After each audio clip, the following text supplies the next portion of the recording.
Good evening, everyone. Welcome back into another LFM stream here for round number 11 of the Case King Pro Series. It is that time once again, and after the last 10 weeks of racing, we have reached our first round of the season where potentially the championship could be closed out in just a couple of hours' time. Luke Whitehead, your championship leader, sits in a pretty handy-dandy comfortable position right now ahead of his teammate and good friend George Boothby in the standings, and there is every possibility that with well, relative to his previous results so far in the season, a mediocre style of points from Luke Whitehead could actually look to close out the championship this evening at Monza race circuit. And what a fantastic circuit it is going to be. Of course, the Case King Pro Series always putting on an incredible amount of drama and action every single week for us with these incredible drivers in the world of ACC, but Monza is something special. It is the temple of speed. There is plenty of opportunities for overtaking, there is no doubt about that, whether it be into the heavy braking zone of turn 1, the second chicane in after the run through Curva Grande, or even those back series of straights. And your car setup, confidence in that setup as well, is going to be pivotal.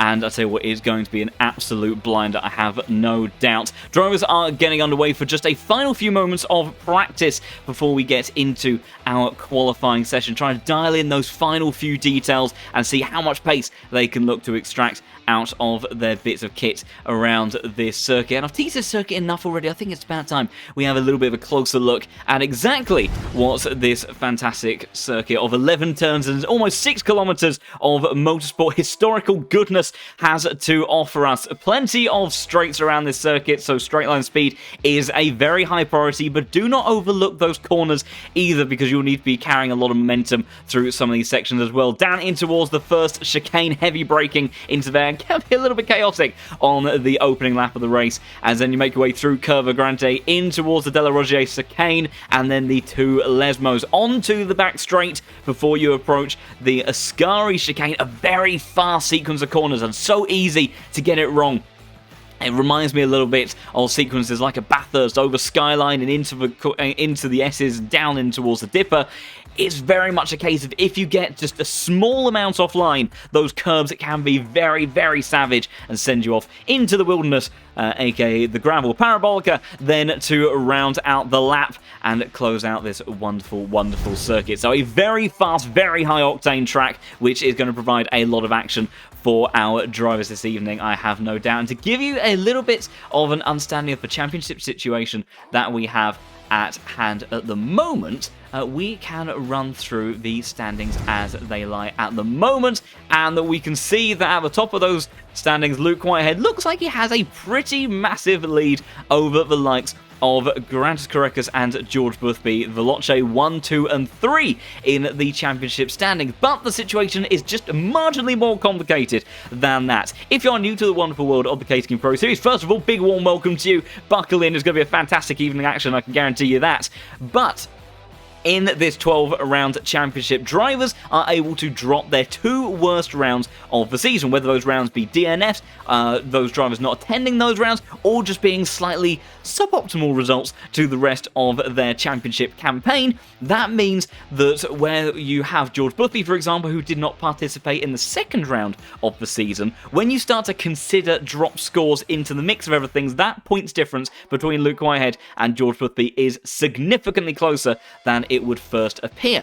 And to give you the full rundown of what needs to be done for Luke Whitehead to close out the championship this evening, we'll go through that now. We'll try to remind you of all of the situations we make our way through this evening's action. But if George Boothby wins this race, of course he has a high chance of that. McLaren very quick around here, and he is the winningest driver on the LFM platform, and now the newly crowned #1 man on the LFM platform.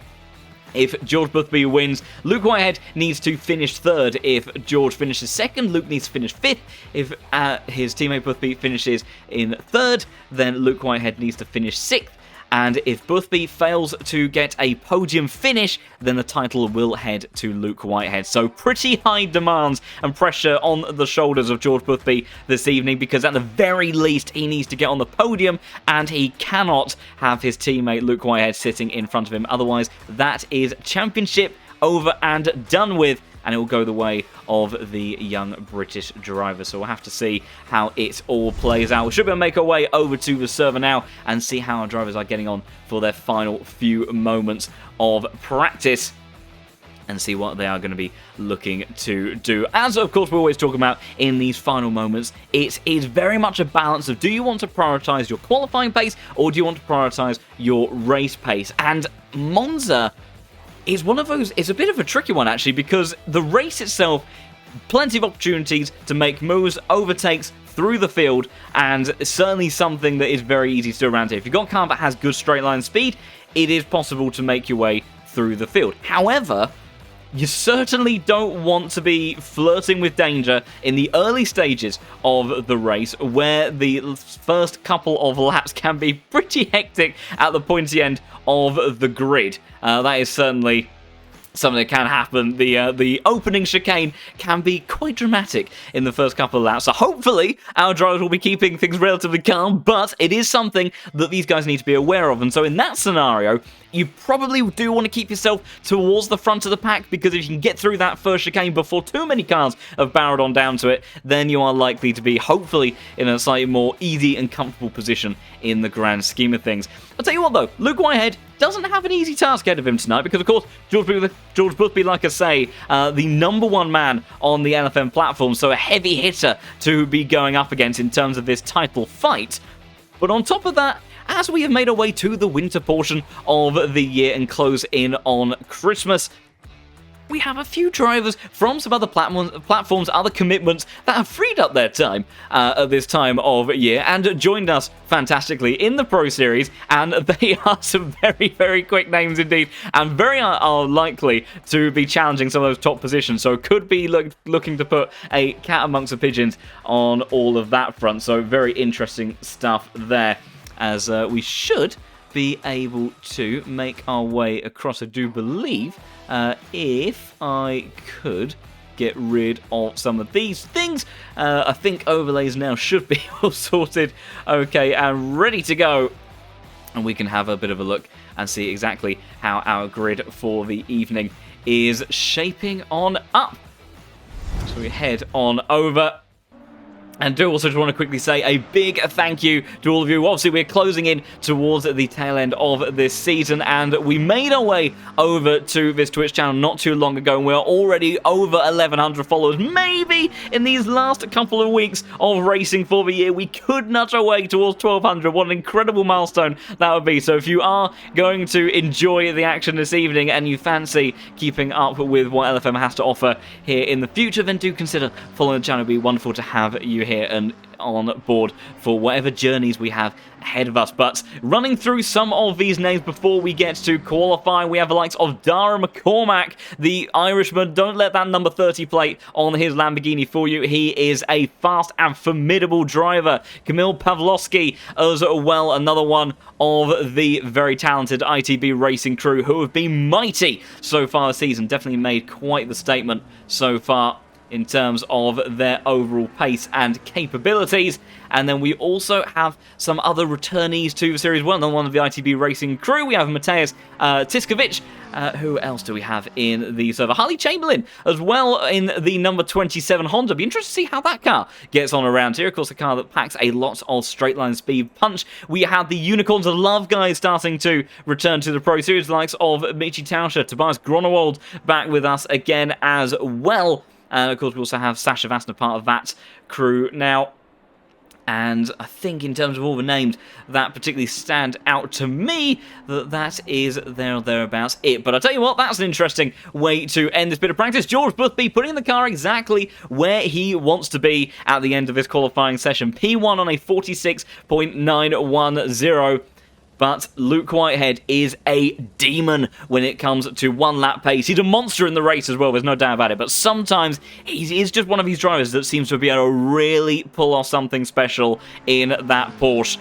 And with the custom BOP that the wonderful, wonderful community, and a big thank you, of course, for the incredible action that has provided over the course of this season, it means that we can't really go into this race with the same expectations that we may have ordinarily done at previous points in this championship in Season 11 and prior. Because whilst last season, McLaren's dominated around this circuit, the 720S Evo was fairly new to ATC at the time, so it was a pretty strong car upon its arrival, but around this circuit, Amadeo Castoreno on his Case King Pro Series debut absolutely wiped the floor with the rest of the field and was exceptionally competitive around this circuit.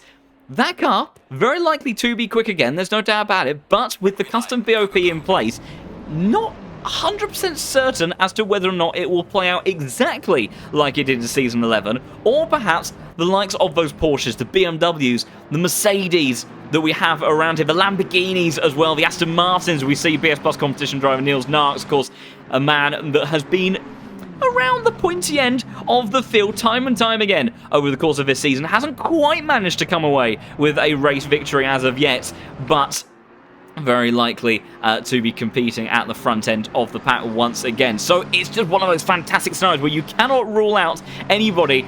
And whilst Luke Whitehead, George Boothby, they have championship stakes on the lines, there are a lot of guys in this server this evening that may be making their presence in the championship for the first time in Season 12. They've got nothing to lose. They're looking to have fun in the winter and just have a fantastic race and really give it their all in these final few weeks of 2023.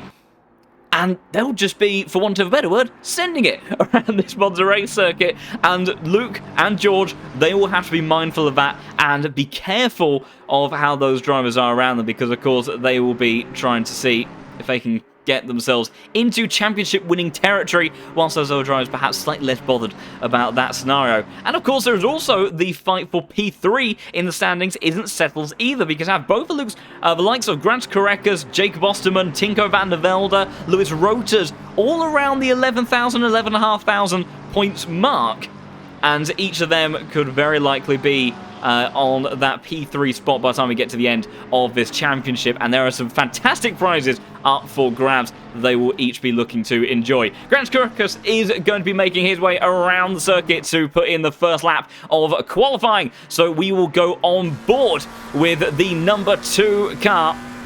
One of the only other people to have the alien license on the LFM platform as this McLaren builds up the speed, flying on down towards turn 1, trying to spot his braking point just about 125 meters out from the apex, gets it tucked into the first one. Be mindful of those sausage curves from the first and to the second apex on the power. Use a little bit of that runoff on the right-hand side to maximize the line on the exit and carry as much speed through Curva Grande as you can, tight as you can to this right-hand side, really shorten up the distance and making sure that you straighten up the braking zone in towards the second chicane, braking just after the barrier ends on the right-hand side.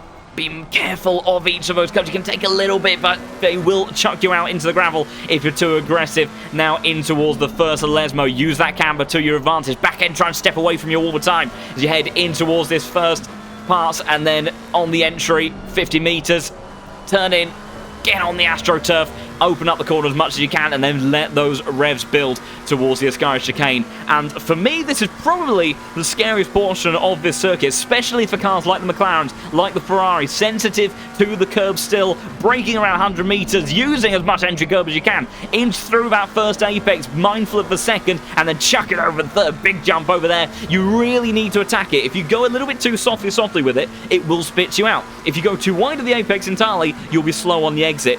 If you cut too much, you can either chuck yourself into the gravel or you'll invalidate the lap entirely. It's a very fine balance. That's what these top-level drivers are so good at refining. Parabolica for Grant Korekas, using all of the track on the left-hand side. Open up the power, open up the steering, close the line towards the start-finish straight, and he is going to put in a time of 46.657 for the opening time. Niels Narks 4/10 off Akaragulu. Excuse me, newcomer to the Pro Series. We've got Amit in the number 13 car, sitting in P4 now as Boothby and Osterman in more of the McLaren. Pavlovsky in the ITB Racing car. Of course, ITB Racing has been formidable over the course of this season. Very, very quick, time and time again, between Osterman, Rota. We had Statsenko last time as well. and Pawlowski, a very fast driver in his own right. And right now we have McLaren's covering the top 6 positions, I do believe, as we will just have a quick check at those manufacturers' lists. And you can see, yep, top 7, all McLaren's got the Aston Martin of Nux, and we have Santama, Vietschoker, Wong in towards other position. Tinko van der Velde gets the BMW up into P6. So good stuff from here, but of course plenty of time in this qualifying session left to go for these positions to chop and change. And whereabouts is Luke Whitehead at the moment, trying to catch where he is. So he's just making his way out of Ascari.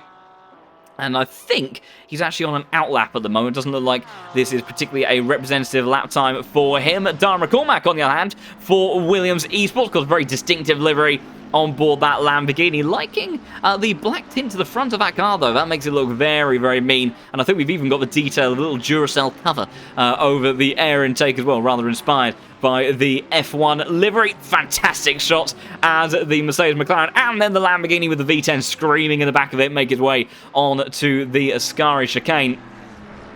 How does this car fare through the curbs? That's not what you want to do, and that's why you have to be so careful through there. McCormack does gather it up, but that, of course, invalidate his lap, and he'll have to try again on another occasion. But it just took a small amount of extra curb, and that was enough to spit the Lamborghini back out. We will try to see if we can go on board with Dar, in fact, through that section. See if we can catch on board. So here we go. In towards Ascari. Gets the entry in towards the first apex pretty well, do believe, nicely cut through there, and then just tucks himself in a little bit too much over on the right-hand side, and that just kicks the front end of the car up. Nothing he can do from that point on, and then has to just try to bail out of that one without doing too much damage, and then we'll look to reset and go for another lap in just a moment. So tricky stuff around the Temple of Speed as George Boothby, crucial for him right now, half a tenth clear of Jacob Osterman, and has that McLaren #1 car and recently acquired #1 plate on the LFM platform, sits himself in P1. Of course, that's what he's looking to close out this championship with, but he has got a big ask ahead of him if he wants to even take it to the final round. And we'll see what Luke Whitehead is able to pull off on his opening bit in just a moment. This looks more likely and representative from the #3 car in the practice server. Whitehead was looking pretty handy around this circuit. We'll have to see how it balances out on race trim over the course of this one. But Luke Whitehead, what is he going to be able to do on his first flying lap? And it is good enough for P10 from the #3 car. So a 46.8 from the Porsche driver. And bearing in mind that if George Boothby is in those podium positions, he is very much looking to take this one to the final race. And if Luke Whitehead doesn't have a fantastic result, it's not so much that this is going to compromise his points total as such, it's just that this race won't count towards his points total, because that's such a strong season up until this point in time. Those other rounds that he has had will be stronger than this one potentially. So we'll have to see if he can improve on this one. He has found a 10th in the opening sector, continuing to find more time. We'll see how that Porsche is through the Lesmo. Such a fantastic sound from this naturally aspirated flat 6 in towards the first Lesmo, carrying as much speed as he can. That's 2/10 now for Luke Whitehead. As he fed through here, aggressive, trying to eke out every little bit of time.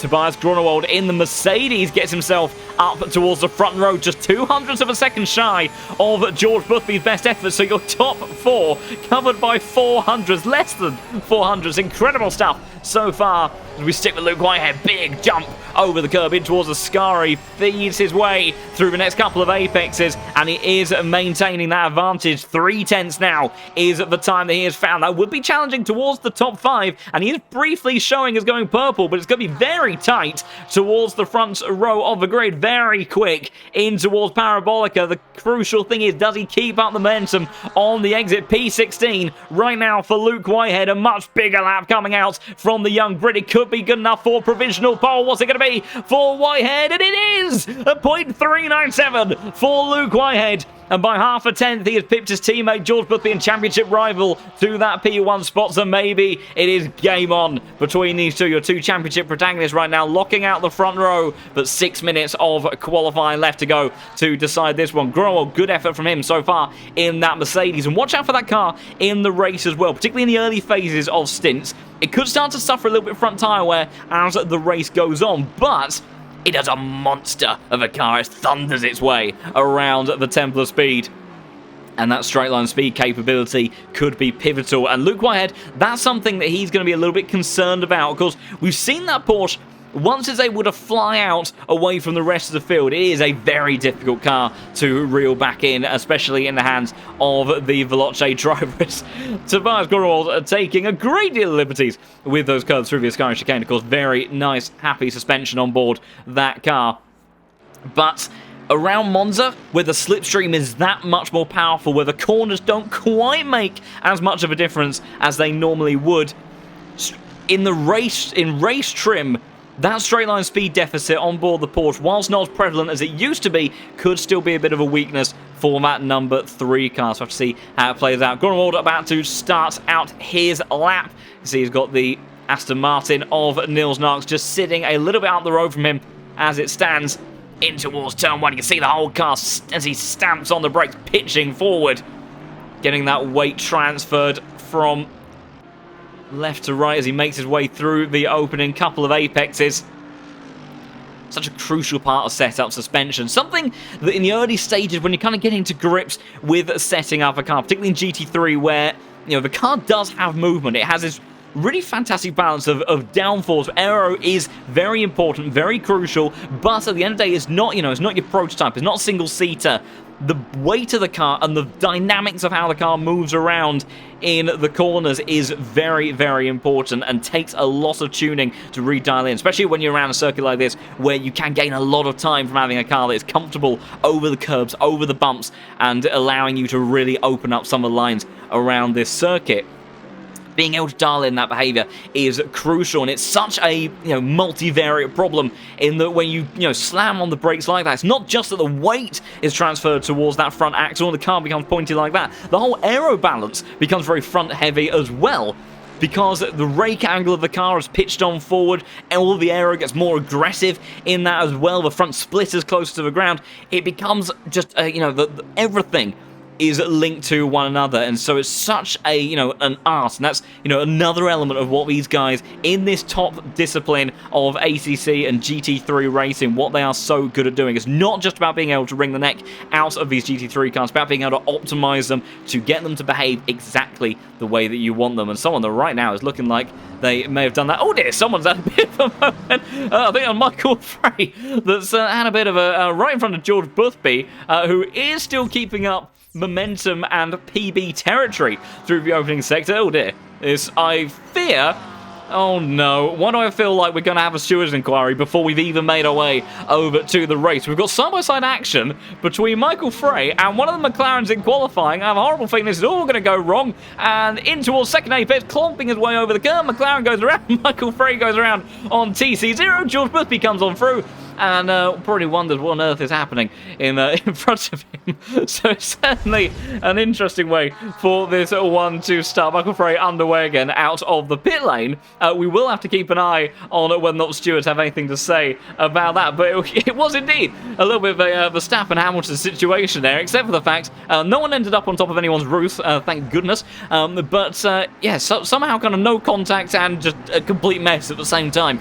Because that was one of the wonders of this TC0 meta. Of course, it does change a little bit from car to car at the moment as to whether or not that philosophy quite works. I know that Jardier was talking about TC1, TC0 for the McLaren. I think based on Michael Frey's outcome out of turn 2, the Porsches may be looking at TC0. I can tell you something though, George Boothby, that was a massive final corner from the number 1 car. 2 attempts at improvement from Boothby with just 90 seconds to go, and it's a 46.252 from the number 1 car, who gets himself back up to provisional pole position. And Luke Whitehead, whereabouts is he? He is just starting his final lap. So both of these cars will have one last attempt, and Luke Whitehead could have a little bit of traffic. In fact, George Boothby, he's pulled over. George Boothby will not do anything more than a 252 Mitchy Tauscher for the Unicorns of Love team in the Lamborghini. Gets himself up in towards the front row, splits the 2 Veloce cars. But now it all comes down to Luke Whitehead, I believe. Carreras, I believe, I think he's just slowed down. He's going out for another lap as well. But George Boothby, the only one inside the top 10 to not have another lap in this session, he's putting under his belt. But Luke Whitehead, this is a tricky situation from him. He's got one of the Genesis Esports Ferraris in front, and this is not ideal, but it could work either way. If that Ferrari in front is on pace, it could give him the toe that he needs, but he's going to be losing downforce through this section of the circuit. And we'll see, and that's it. That is it. So Luke Whitehead will not start any higher than P3. He bails out of the lap. The traffic has not worked out for him. Michi Tauscher not improving on his lap then. Tinko van der Velde, a 46.527, but he has time to do another one. What about Cody Sherritt? That was the Ferrari, I do believe, that was sitting in front of Luke Whitehead. Jacob Osterman also finding a little bit of time further up the field. Just now, it's just on the exit of turn 1 alone. So potential opportunities for him to move forward as Cody Sherritt now comes in towards Parabolica. But Boothby, Whitehead, McCormack only good enough for P5, the Irishman, who is so mighty. Only starting inside the top 5. Pavlovsky, P7 as it stands. He's in the pit lane as well. So fewer and fewer cars. Another McLaren bails into the pit lane. Cody Sherritt for Genesis Esports. What's he going to do? P12 right now for him. Tinko van der Velde, 0.1 up on his delta, but not looking to challenge the pole position time of George Boothby. Would only do a 0.4 at the moment. Would be good enough maybe for the top 5 as Gronewold gets himself up to P4. Jacob Osterman still on a lap as well. And he needs a pretty special final sector if he is going to do something about the front row of the grid. As he makes his way through the Ascari chicane, and there's the trickiness. Oh my goodness, big impact for him. I think that was rather, I think that is what we generally call a rage quit in the world of sim racing. So Jacob Osterman won't improve from P5. Tinko van der Velde not improving either on this lap. And I do believe that George Boothby may have done exactly what he needed to do in this qualifying session and put that McLaren on P1, a 2.52, over a tenth clear of everybody else. And Luke Whitehead, whilst in terms of positions, if they would have finished a race like this, Luke Whitehead would close out the championship this evening, but anything could happen, and there you have it. Tinko van der Velde, P6 at the end of that one, and he will start on the third row of the grid. But George Boothby, another pole position to his name, and could that be a pivotal part of his championship campaign? Because with the likes of Tauscher, Gronewold, Osterman, van der Velde, cars which should have pretty handy straight line speed surrounding that Porsche that sits in P3, Luke Whitehead could find himself dropping down the order if they start to make their way through the pack. So we will have a look through our starting order in just a moment. My goodness, what a fantastic qualifying session, and a big welcome to all of you. There are so many of you in the stream tonight, and fantastic to have you all here. Buckle in, everybody, because we are going to be in for a great evening of action. And we have the Michael Moaning fan zone in the chat. It's always fantastic to see all of you guys supporting your drivers in the chat as well. Wonderful to have you here, and I'm sure they will appreciate all of that love and support as well. So we will have a look at our starting order in just a moment and see exactly what we have in store for us. 60 minutes of action around Monza for this evening.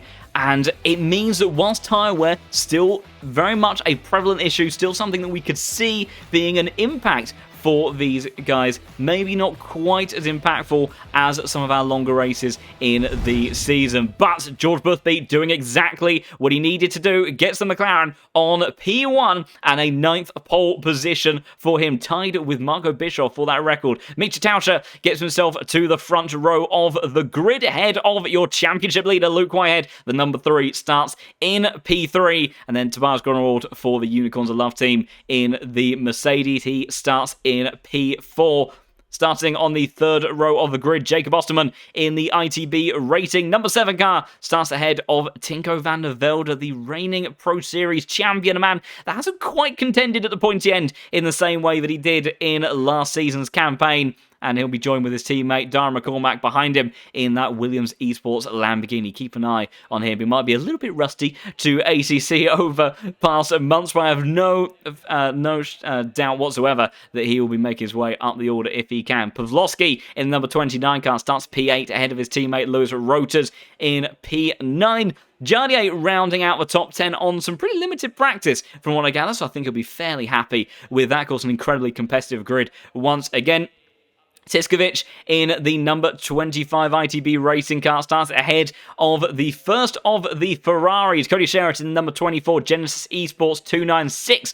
The South African starts in P12 with Grant Karekas down in P13. A little bit disappointing for the young Lithuanian, I'd imagine, as Dario Iamolo, a recent addition to the Veloce Academy, as he starts in P14. Another new face of the top split, Jentel van Thielen in the number 20. McLaren starts ahead of someone who's not a new face to the top split or the world of sim racing, Niels Knox, in that number 5 BS Plus competition, Aston Martin. Abasantama starts in P17 in the number 23 McLaren, and then Ahmet Akaroglu in the number 13 car. I believe, if I've got my flags correct, the Turkish driver starts in P18. Valentin Barrier, the Frenchman for Yas Heat, starts P19 in the number 9 Ferrari, as rounding out the top 20 on home soil, Antonio Fedeli, the number 26, a second of the Italians in this grid behind Iamolo in P14. Marco Wong starts in 21st place in the number 21 car, as Noah Reader for Sprout Esports starts in 22nd. Of course, notable that we don't seem to have a Mr. Marco Bischoff in the field this evening, so that obviously go down as a drop score for him of his campaign. De Campo starts in 23rd place with Luke Addison, as apparently he is ill, so that is why we have the missing addition there. Hopefully he gets well soon and we can have him back for the grand finale of the season. Anderson starts at 24th place. Michael Frey, after his interesting incident in qualifying, starts in 25th, with Michael Moning, who has his fan zone in the field, 26th. Vitshoka starts 27th. Makovsky in 28th place. Well wishes also to Mr. Carpet as well. All down with COVID, unfortunately. Does seem to be a little bit rampant again at the moment, so I hope that they are feeling better soon. And the chat goes wild for Mr. Moning in the chat. Pro L starts 29th with Mateo Mex in the P30 spot. Sasha Vassner in that distinctive Unicorns of Love liveried Mercedes starts in 31st position, and Harley Chamberlain starts in 32nd place in the wonderful Honda, and I imagine that there'll be a lot of support for that one. Everyone loves a good Honda. Unfortunately, it doesn't look like we have any Boatleys in the field tonight, so Boatley supporters will be incredibly disappointed, I am sure, but never fear, because we do have some of those other cars in the field. There we go. So see if that Honda can make his way through the field. Should have some very good straight line speed potential, so definitely opportunities for him to move up the grid. As we have a look at our field, and look at that, whilst in qualifying, it did initially look like that we would have McLaren domination in qualifying. In the end, only 2 McLarens in the top 5, the Lamborghini, Porsche, Mercedes, BMW, and then a couple more McLarens rounding out the top 10. Just goes to show once again this custom BOP amongst this top tier talent of drivers that is such a fantastic mix and such a wonderful job, and a lot of hard work has gone in from you guys out from the community to make that custom BOP work, and also from the hard-working staff as well to get that all together. So great to have such a mixture in the server as well. And also, unfortunately, that we could have had a Boatley in this top split in the hands of Ryan Cooper, but unfortunately he was just simply too good that he started in split 2 instead. And we'll all just nod approvingly. George Murphy then.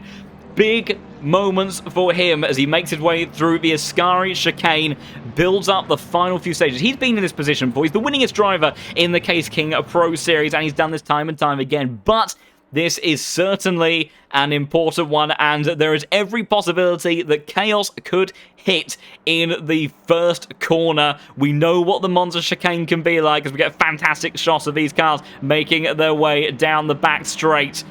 And he has his championship rival, his teammate, directly behind him in his rearview mirrors. Watch out for Luke Whitehead as well. He might just send it in towards turn 1. He might just want to grab another victory of this season. And that flat 6, torque and acceleration on those initial parts of the acceleration phase, that Porsche is pretty much untouchable. So that combined with the slipstream from Boothby ahead, even Luke Whitehead, not with the greatest of straight line speed overall, generally could even send one up the inside towards turn 1, and we could have fireworks. I don't know how it's going to play out, everybody, but I can tell you what, 60 minutes of action around the Monza is always going to be a cracker.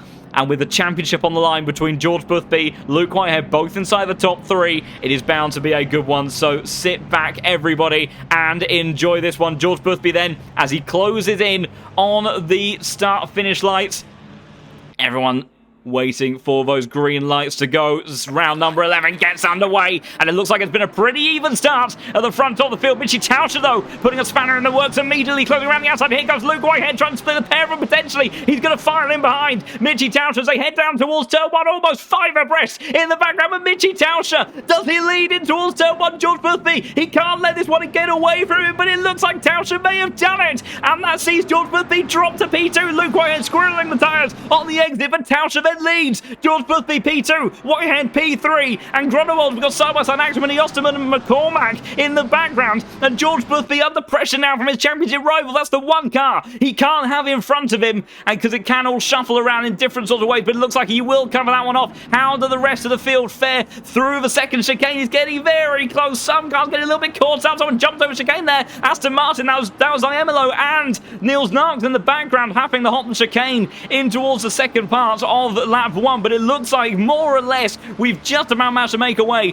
through the opening lap unscathed. But crucially, George Boothby still ahead of Luke Whitehead, but Mitchy Tauscher in the number 19 car, he has nothing to lose here. He just wants to have a race in December, and he is right now putting himself in the perfect position to do so, to close out a victory in the final stages of the Pro Series season. But George Boothby already putting a couple of car lengths between himself and Luke Whitehead, and will be trying to put Tauscher under pressure. Track limits, of course, a very tricky thing around here as well. Got to be careful and mindful. Penalties. That was Iemelo. Big wiggle in the background. I do believe for him, and I think he could be under pressure from the Aston Martin Niles, and he's actually going to get a little bit of a bump traffic. Too much of an enthusiastic one, if you ask me. But they do manage to keep on going. A little bit damage maybe on board the Lamborghini there. I have to say, very wide on the exit Parabolica. We need to keep an eye on this man, George Boothby. Says screw the pole on the entry towards the pit lane. He wants the shortest line possible in towards turn 1, and now Boothby closing straight line speed very good on this McLaren, but it looks like Tauscher too far ahead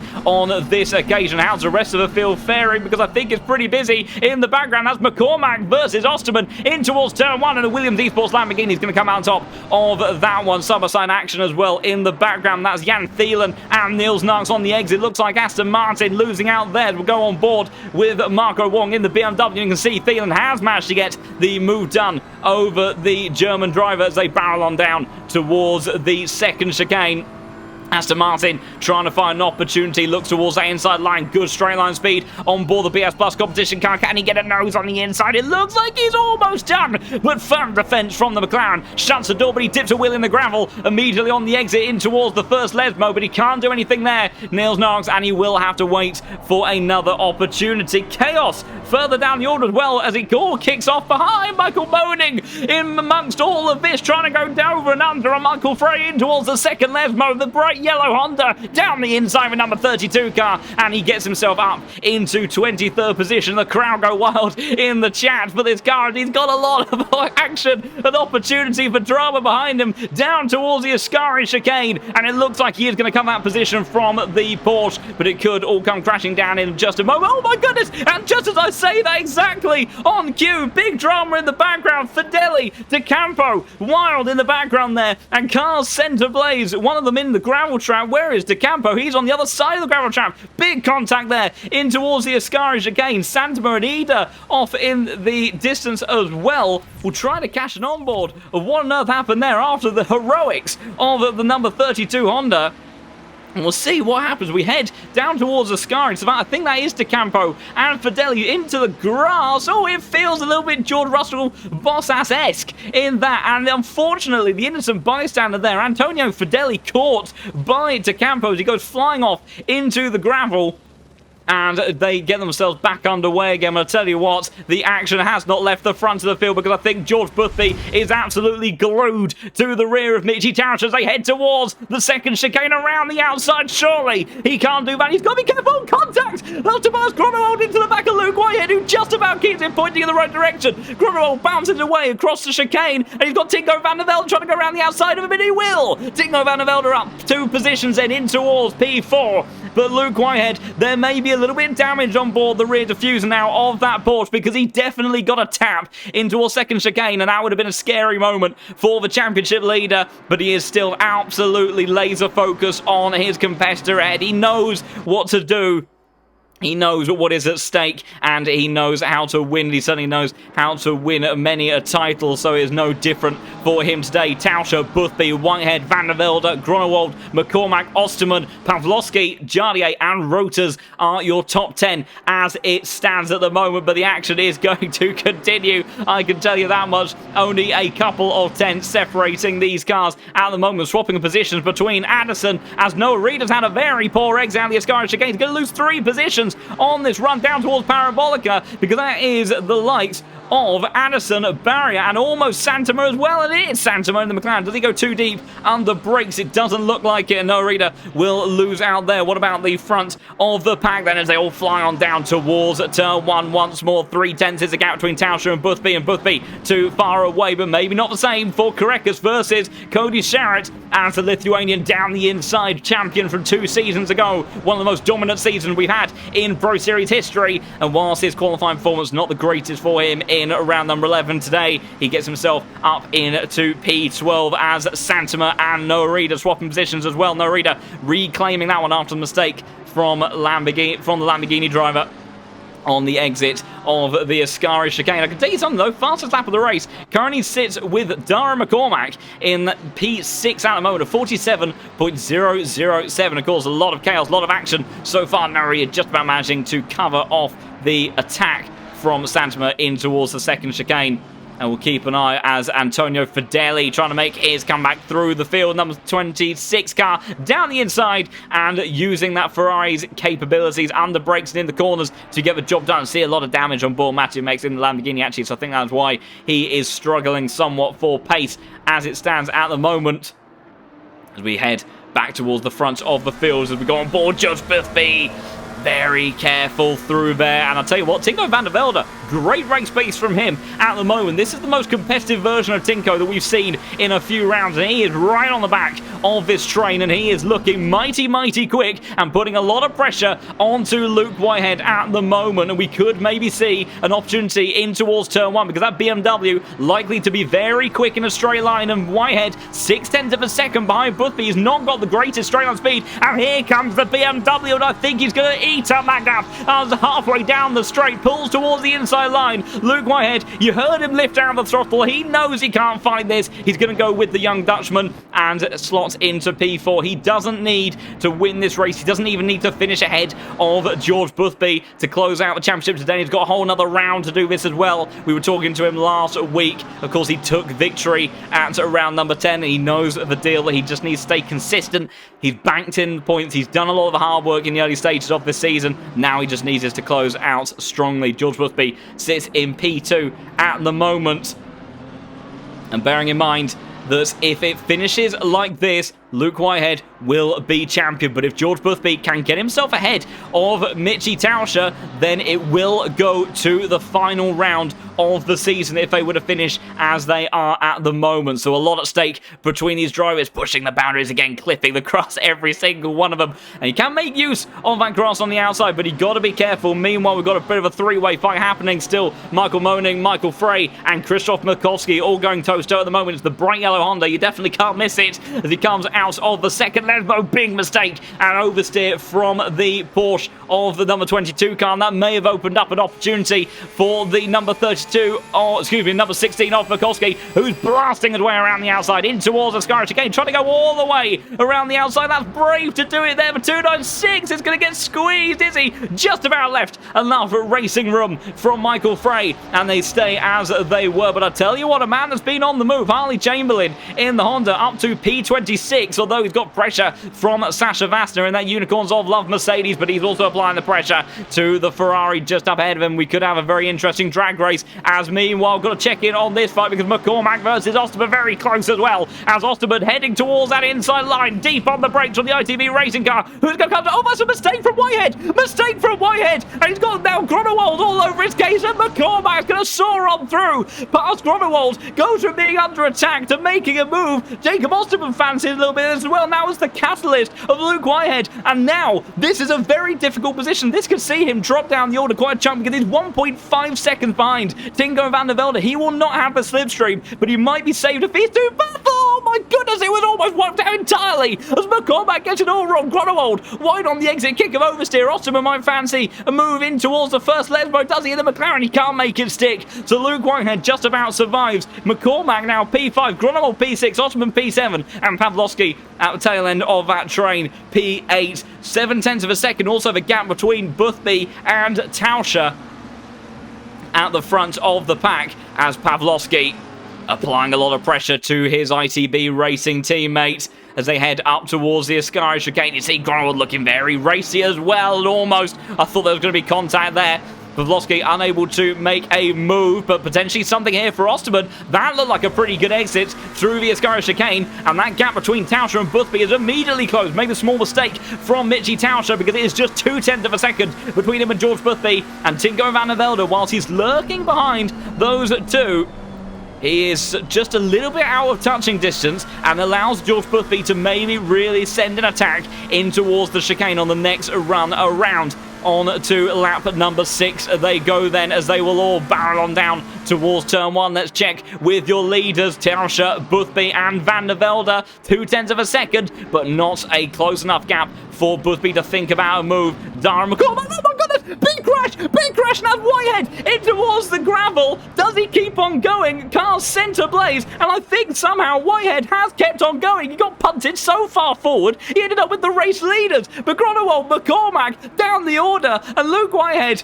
finds himself in P4, 2.5 seconds clear of everybody else, but there's going to be a lot of damage on board that car. Jardier now trying to make his move in towards the top 6 amongst all the chaos, but he can't get down the inside. Pavlovsky, and the tables keep on turning in this race, and Luke Whitehead, the question is how much damage is on board that number 3 Porsche, because that was a hefty hit. We'll try to go back on the replay and catch what on earth happened there.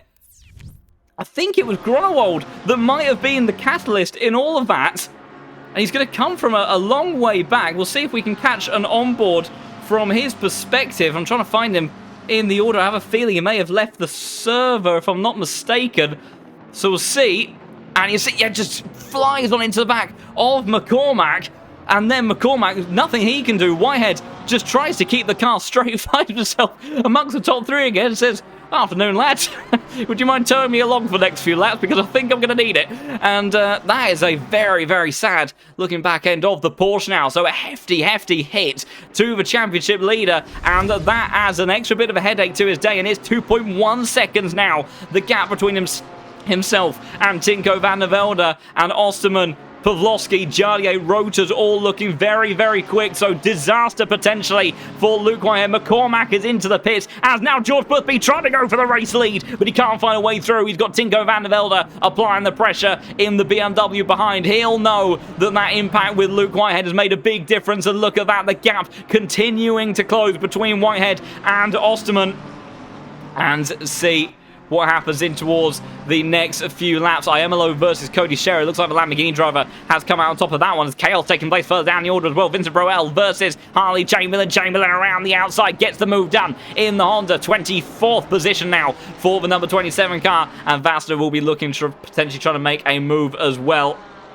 And we've got theories in the chat. Tinko van der Velde looking like he could be the fastest in the group. And I have to say, I would be very much in line to believe that he looks comfortable. He looks fine in terms of pace right now. He just looks like he's biding his time. And we know Tinko is so good in these situations. Even when he's not got track position, he plays the strategy. He goes for the daring overcuts, things like that. Things that you wouldn't think would end up working. And he's able to pull them off. And he does look like he's in a good position. Meanwhile, Luke Whitehead's day is going from bad to worse. And this could be the difference that takes it towards the final race. Although Osterman giving Luke Whitehead just a little bit of a breather. You can see the Porsche absolutely wagging his tail on the exit of the Ascari chicane now as all those McLarens bearing on down the Veloce car. As Osterman, that mistake in the middle of Ascari just allowed the Porsche to escape momentarily, but this could be a very scary moment for the Veloce Porsche of Luke Whitehead, your championship leader. Surely he will pit at the earliest opportunity, but he's a sitting duck, I think, heading towards the first turn, because here comes Osterman, here comes Pavlovsky, and Jalier may even take him as well, as they're going to bum draft their way through all three McLarens working together towards the first chicane. I don't think there's anything that Luke Whitehead can do, and it's a sad, sad sight for the championship leader. He's also got another, that is Lewis Rotors trying to go around the outside of him, turn to the inside, in towards turn 2, and Luke Whitehead, nothing that he can do on board that car, and it is looking like this is certainly going to be one of his drop scores from the season. We've got Tiskovic versus Korekas in the background as well. Looks like Korekas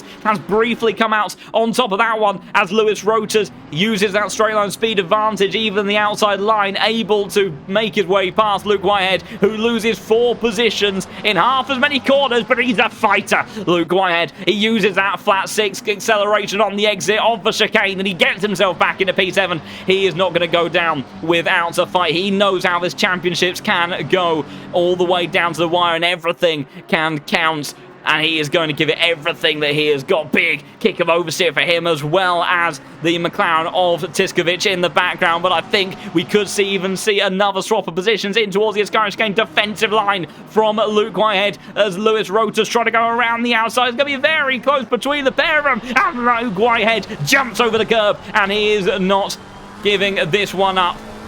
Heading in towards Parabolica once more. Surely, based on what we saw on the last lap, we could see swapping of positions, but I tell you what, we could also see changes at the front end of the field. This may not be over for Luke Whitehead just yet, because Tinko van der Velde is looking very, very quick. Lewis Rotors does get the move done down the inside in towards Parabolica, and now Grant Korekas trying to dispatch of his teammate as well, and I think Tiskovic is going to come through, as that is several cars registered coming into the pits. I think that was just briefly on the timing board for a moment. Pit window has not opened just yet. Korekas makes his way through. Tiskovic having a little bit more trouble getting past Luke Whitehead. And you can see Grant Korekas in a bit of a tricky spot. Kind of doesn't want to hold up his teammate. Kind of does at the same time. And Luke Whitehead fighting for everything that he can. Contact on the exit. And there could be a steward's inquiry thrown the way of the number 3 car there. We'll have to wait and see how that one plays out. Your top 3, the same as they were as a moment ago. Norita versus Santama in the background. Out of the first chicane, Vincent Proel and Harley Chamberlain going side by side as well. It looks like 296 could have the advantage there. We'll have to see how that one plays out. Several cars bringing out the white flag. It's all kicking off in that one. It's been chaos since the start of the race. Norita comes out on top of that fight. What about Chamberlain versus Proel? Vasta lurking behind as well. As they're side by side, Sasha Vasta very deep on the brakes, indeed. Almost goes around the outside. Harley Chamberlain, though, somehow sides his way around the outside of the second phase of the very anti-outer chicane and gets himself back into 24th position. At the front of the field, though, George Boothby, he's had a good lap, and he's stuck with Mitchie Tauscher here, and Tinko van der Velde's just dropped a little bit away. I say a little bit, we're talking less than a second away, but in these sorts of splits, in these sorts of margins, that's all you need. Because meanwhile, when you look at this train down here, this is the sort of chaos we've got going on as Luke Whitehead weaves at the head of the snake down towards Parabolica. We've got Korekas up ahead, trying to go around the outside of Lewis Rotors. That's not going to work. Luke Whitehead still fighting away with Tiskovic as they try to go around the outside of the wounded Porsche driver. And you see Nils now taking alternative lives, and this is going to be a very depressing onboard from the rear diffuser of Luke Whitehead. There is Tiskovic, there is Iemelo. Down towards the first chicane they go, and they're going to go around the outside with like Hackett and a Schumacher on the back marker. But Luke Whitehead, the championship leader, there is just nothing that he can do. Trying to see if he can make his way through. They're 3 wide in towards turn 1. Luke Whitehead still fighting as hard as he can with championship in mind. Manages to cover off 2 of those positions. One car skips the chicane, fighting on the exit. That is Van Thielen and Cody Sherritt in the Ferrari 296. And now making his way up in towards Curva Grande. And rightly said by Kylo, this is extremely likely to go down as a non-contributing score for Luke Whitehead. Niels Nars trying to get the car stopped. Looked like he was going for a move. Van Thielen holding off the McLaren over and under for Niels Narso in the background for the BS Plus competition car on the inside of the first Lesmo. And it looks like the move is not going to be on, although it was a very, very wide line from Akagolu in towards that turn, but they hold on for now. As said by Kylo, this will not be a round that contributes to Luke Whitehead's score tally, and so it all becomes a case of whether or not he can get himself within territory of those positions that George Boothby will be nervous about. But as it stands right now, you have to say it is looking like we will be taking the championship to the final round, which, whilst that is going to be painful and stressful for Luke Whitehead, I must admit from a slightly selfish perspective, as Tinko van der Velde goes a little bit wide on the exit of Parabolica there, I must admit that opens up a fantastic showdown and finale for us that is not too far away. George Boothby still just a little bit too far away to make a challenge onto Tauscher as the pit window will open on this lap.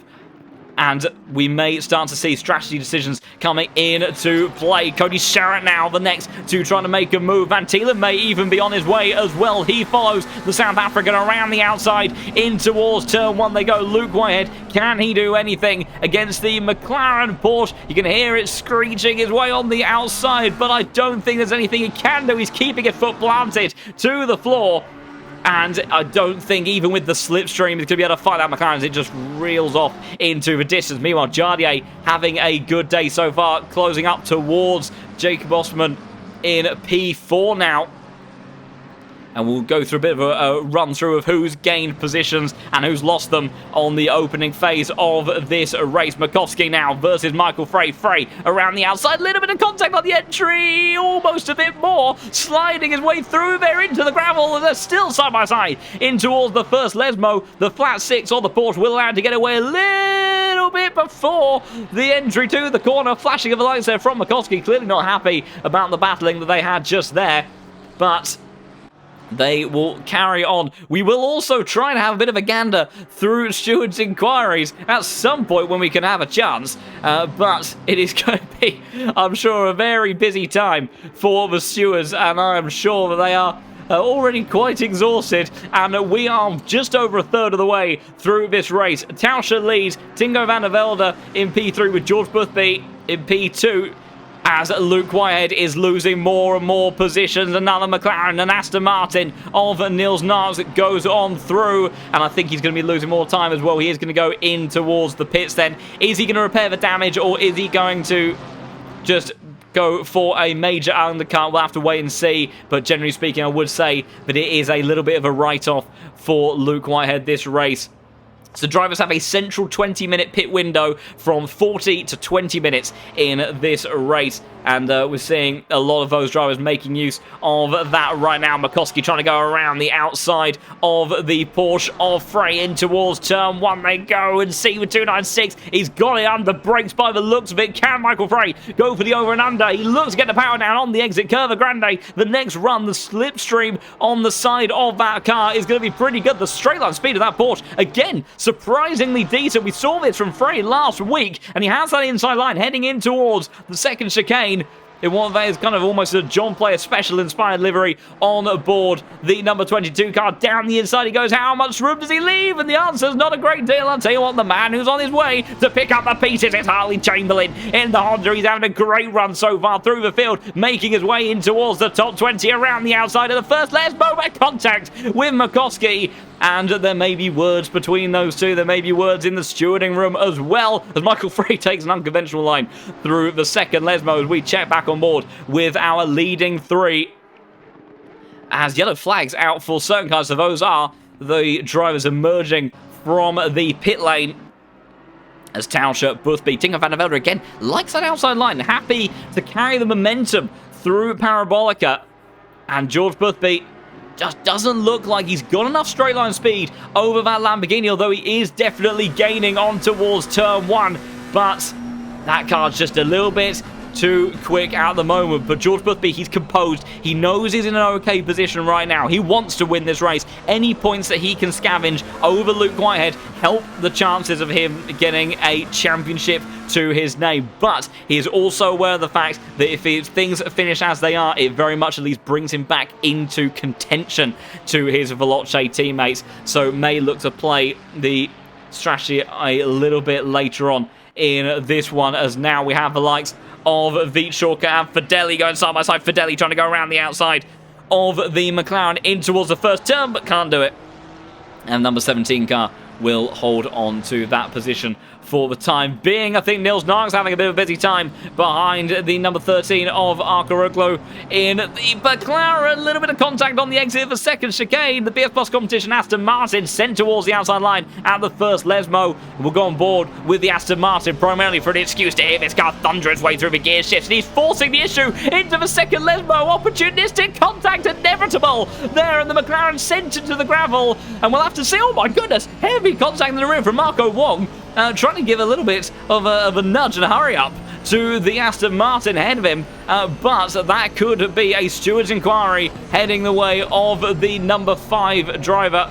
And whether or not something plays into effect to impact his race, we'll have to wait and see. Meanwhile, this top 3, suddenly the gaps have closed just a bit. Is anyone going to bail into the pits? The answer is no, but George Boothby feels like this is the closest he has been in a while. Tingo Van der Velde, look at him. He doesn't want the slipstream. He doesn't care. He is patient. He is just waiting for the right time to come. But what about George Boothby? You can see he had the run there for a moment, but he backed out of the throttle. This is such an interesting phase of the race. Michi Tauscher giving everything that he has at this point in time. Pavlovsky, Jardier battling with Osterman as well in the fight for P4.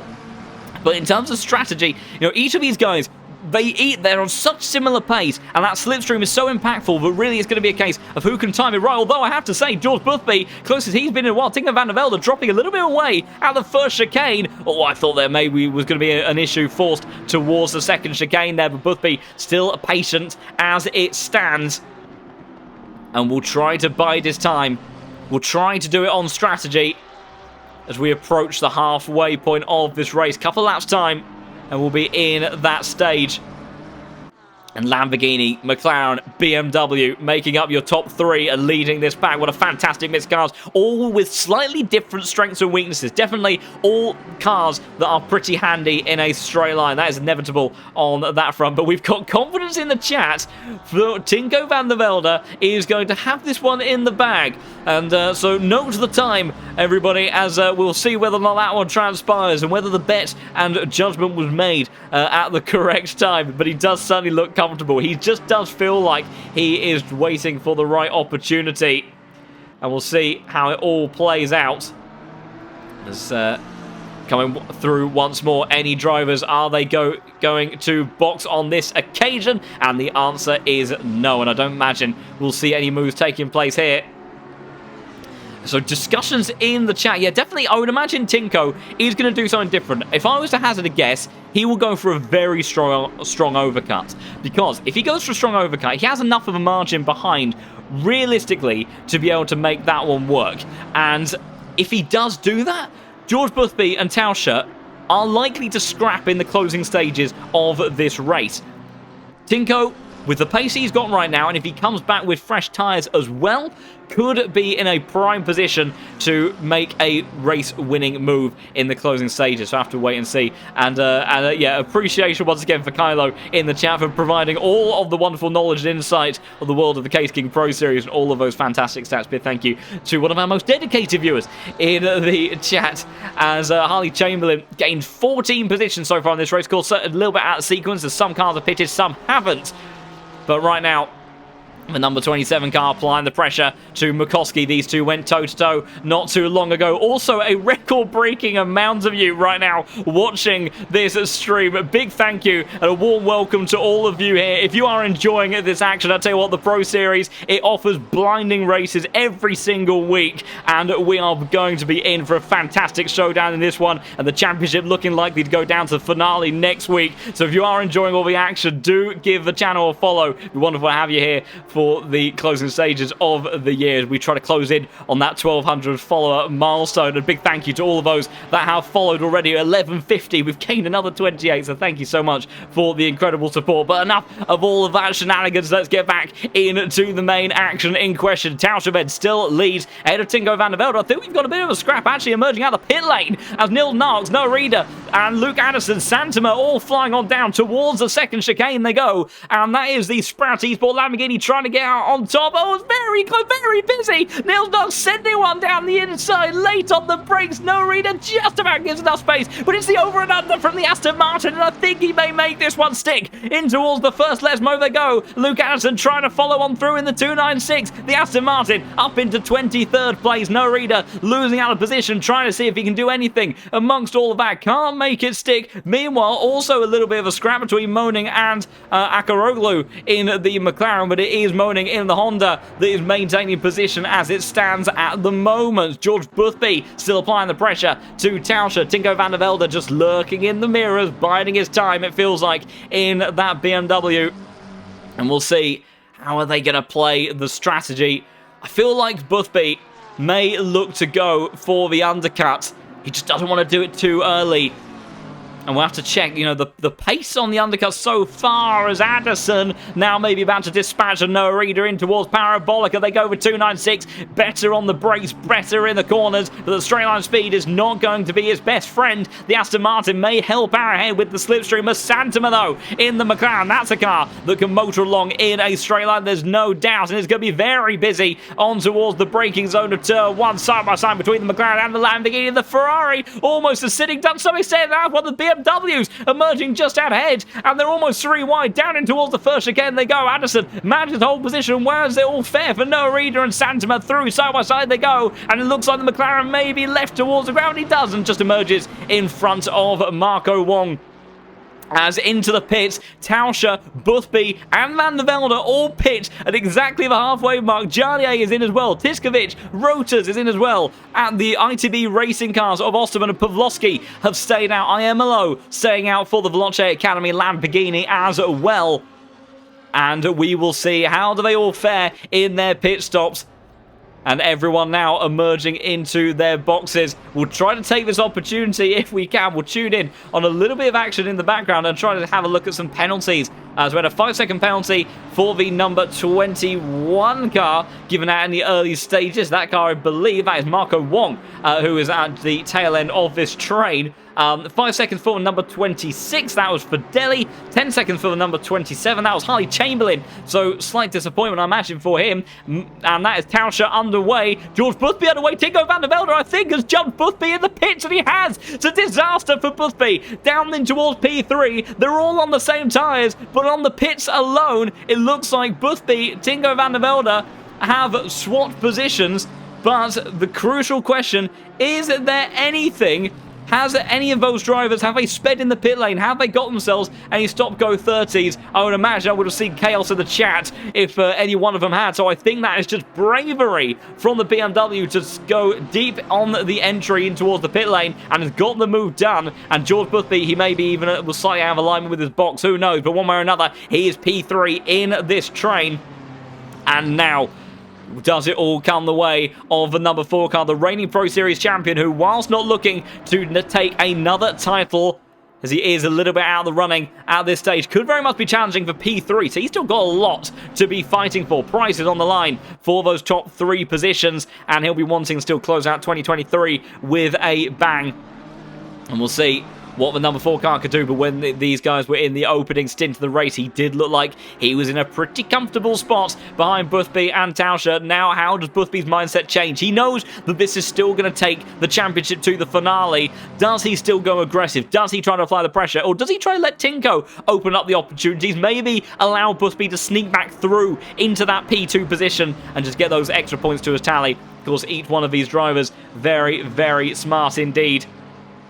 And they'll be looking to try to play this one out as strategically as they can. Osman, Pawlowski, Vitshoka, DeCampo, Iemelo, Rotors now all into the pits. So we'll see whereabouts they end up merging. 6 minutes or so left on the clock for the pit lane to close, but I don't think there'll be anyone else to go into the pits after this. You can see on the opening lap, George Boothby struggling to stick with that leading pair just a little bit. Meanwhile, there's the rest of those cars emerging out of the pits. So there's Osman ahead of his teammate Pawlowski. Jardier coming on through, pitted earlier than the 2 ITB racing cars, and he is going to be flying on down towards the first chicane, and he's there or thereabouts, but he has got both of those other McLarens sitting in front of him.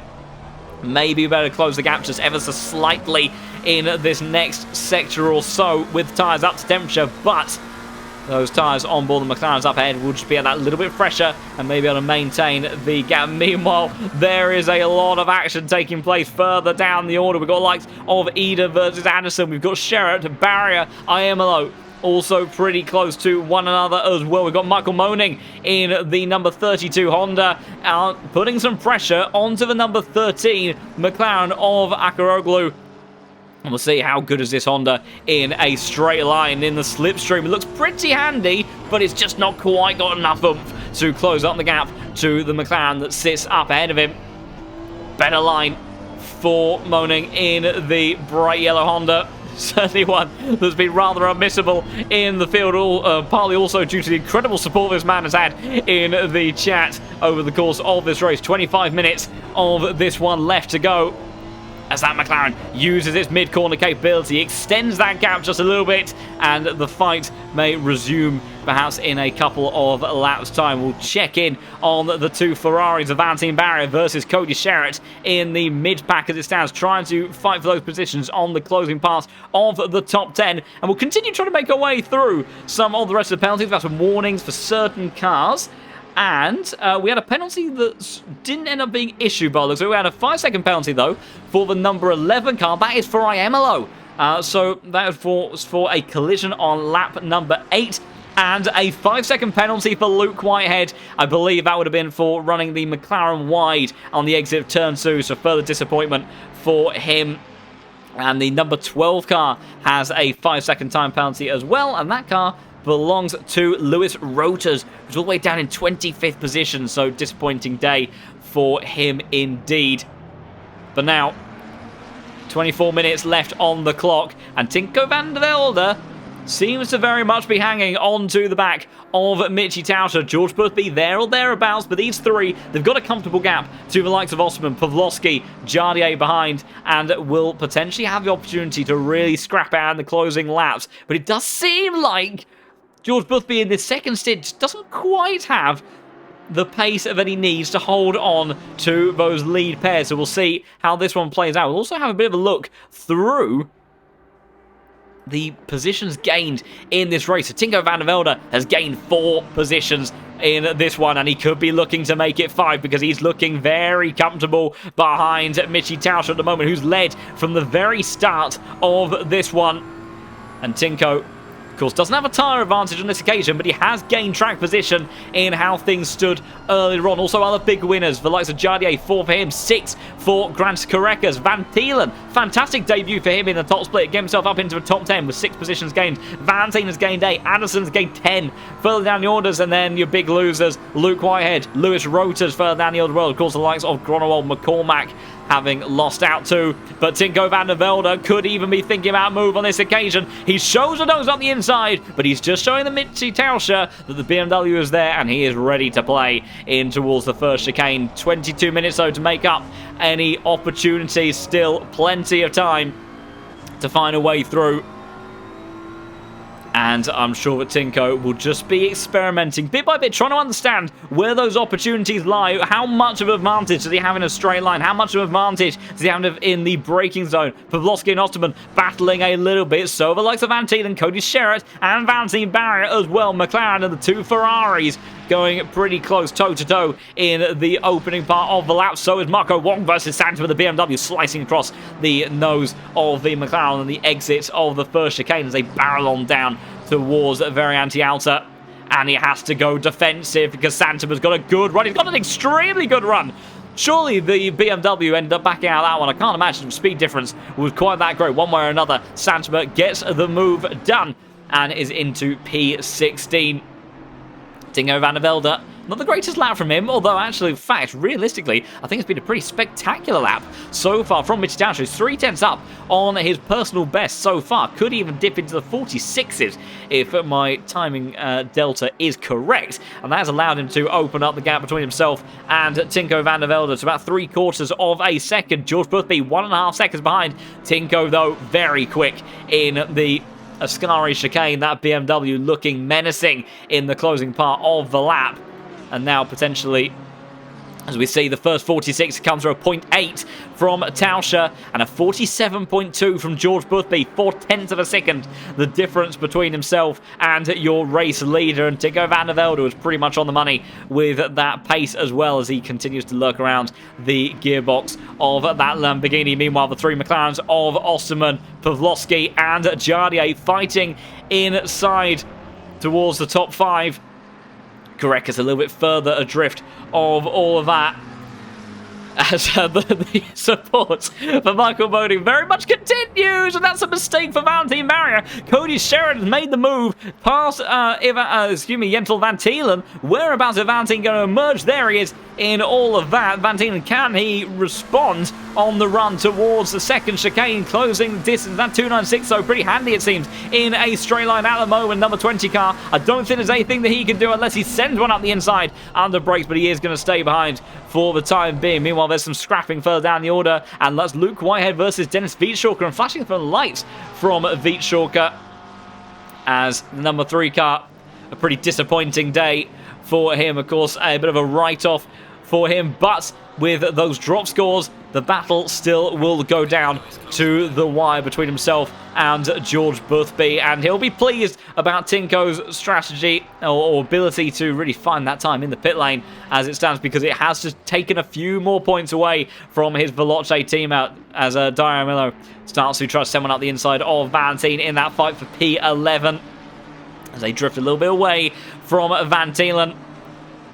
And we'll see what plays out between some of these cars on the next run. It looks like it's going to be pretty cozy between the three McLarens. ITB Racing 4th and 5th as it stands at the moment. But Jacob Osterman coming under increasing pressure from Pawlowski. Is his debut, I do believe, in the Pro Series. And it looks like he could be trying to go for a move towards the inside. Does he? He's got Jardier, though, who's going to be fighting amongst them. And Pawlowski has to send it over the chicane. Otherwise, he's going to wipe out his teammate. He clatters one of the boards out of the way. And now this is awkward because Jardier coming through with Jacob Osterman. Can Pawlowski file back into line? He can't. And Jardier capitalizes. He makes it P5. Can he even make it P4? He's have to send himself toward the inside of Curva Grande. It'll be the outside line in towards the second chicane as Osterman tries to defend, squeezing the beloved stream. A little bit of contact on the entry. Up just into second gear, trying to cut out the wheel spin on the exit towards the first Lesmo.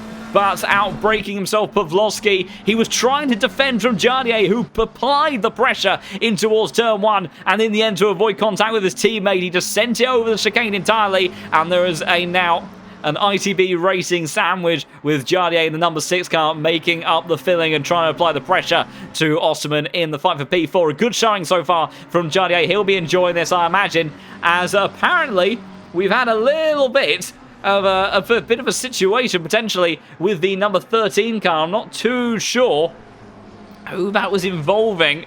We'll try to see if we can catch an onboard of what took place. I've tried to go back on the replay.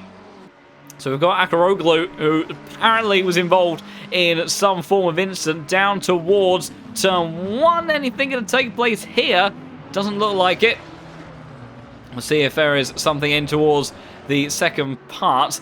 Of course, you can see there's Michael Moning lurking in the background of this one. I have a feeling we may, unfortunately, have missed this. And I'll tell you what, when we go back to the action, things have chopped and changed at the pointier end of the grid, because we've got Tinko van der Velde and George Boothby very close to one another. And 5-2, second and third. Mitchie Tausch has escaped in all of this. And we've also got Jardier applying the pressure to Osterman as well. So 2.8 seconds now the gap between van der Velde and Mitchie Tausch. And it's all about George Boothby versus van der Velde. So maybe Tinko not likely to make the move. Meanwhile, Santama versus Akaroglu in towards turn 1 they go. We'll go on board fan favourite Michael Moning, who's trying to take advantage of this fight in the bright yellow Honda. He's up into P18 and he's gained 8 positions so far in this race.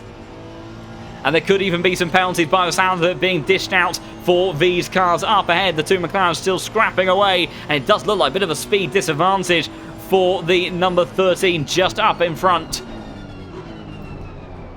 As in towards second chicane, can he go for the over and under? Not on this occasion. A bit of a Nils Nark special so far in this race. 60 minutes on the clock, so still opportunities and time to make moves stick. And once again, the roars from the chat for this man in the 32 car. And if you're new to the world of LFM, the number plates that you see are each driver's relative elo to one another, effectively their skill rating on the LFM platform. So if you see a high number plate in a low numbered position, that is fantastic, because that means they are continuing to work their way up the order and have exceeded expectations of where they would be looking to finish in this race. Right now, Michael Moning doing just exactly that as he signs his way through the Ascari chicane, a twitchy car at the best of times. And I thought Jacob Osterman had a drive-through penalty for a second, because it said he was coming into the pit lane, as that is the McLaren still scrapping away. I need to check in on a lot of different fights going on right now. Boothby unable to do anything about Tinko van der Velde. What about Jardier on the back of Osterman? He can't do anything either. What about Van Thielen versus Cody Sherritt? He can't do that. He's just a little bit too far away, I think. Valentine on the gearbox of IMLO in towards turn 1. Unable to make a move stick. Narita towards the back of Luke Anderson. Can't do anything about the South African driver in front of him. But what about the two McLarens as they're still fighting away? And Santama maybe about to have a bit of a unfortunate move towards turn 1. You can see Michael Moning trying to set up the exit in the bright yellow Honda. The two side by side will go on board the front splitter of that Honda as he sees these two scrapping away, as that is Armit on the inside in the number 13 car. Must be running either some damage or a high downforce setup, because he just hasn't got the straight line speed compared to either of these cars around him. In towards the second chicane. Almost contact ahead with between them, avoiding the curve and almost into it. We've got a fantastic view of the rear diffuser and McLaren if you're an aerodynamicist. And now Michael Moning sent towards the outside line. You see the two McLaren, and I think he's going all the way around the outside. A little bit of contact with Santama in towards the first Lesmo, and he can't get the position done. Santama may come under some form of review. They will have to see. It was a bit tricky to see from the onboard that we had there, as the cries for leaving the space flood into the chat. And I'm sure the stewards will be looking at that one in just a moment. The bright yellow Honda is lurking and filling the mirrors of the two McLarens that sit in front. It's been 8 positions gained. Can he get it into double digits by the end of this one? He's got 40 minutes on the clock left to do it. And I imagine that we could see fireworks still kicking off all the way to the end. 3 seconds a gap between Tauscher and Van der Velde at the front of the pack. A second between the Dutchman and George Boothby. As we've also got Iemelo has just pulled into the pits, so maybe the first man to get struck down by the world of track limits around this Monza circuit. So big disappointment for the Italian. Already had a penalty, I believe, attributed to his name, but that is really very much going to be hurting him. That's going to promote the likes of Luke Whitehead up into P20, but unfortunately it's still not enough to make his day no longer a write-off. We have got 2 cars that are very close together. That is Lewis Roters, who of course had a bit of a disappointing day down the inside of Matty DeCampo, someone else that came into some incidents in the early phase of the race, and Lewis Roters gets his way up into 21st place. as yellow flag for Iamalo as he emerges from the pit lane. Meanwhile, back to yellow Honda Cam for the number 32. Now is the time maybe to make the opportunity. Send one up the inside of Santama. The space just about less as they get through there side by side this time around. Fantastic racing between the pair of them. In towards the first Lesmo they go. Santama still on the inside line. Surely the Honda can't make it stick around here. Just hasn't got the downforce or the grip. But can he go for the over and under? I think he can. Opportunistic stuff from Michael Moaning as he continues to try to make his way up the order. Cameraman can't even cope with what's happening. It's fantastic enough. And onto the back straight they go as the number 32 car applying the pressure in towards Ascari. Has a straight line speed advantage. Does he have an advantage enough to go towards the inside line? Got Michael Frey coming into the picture and he can't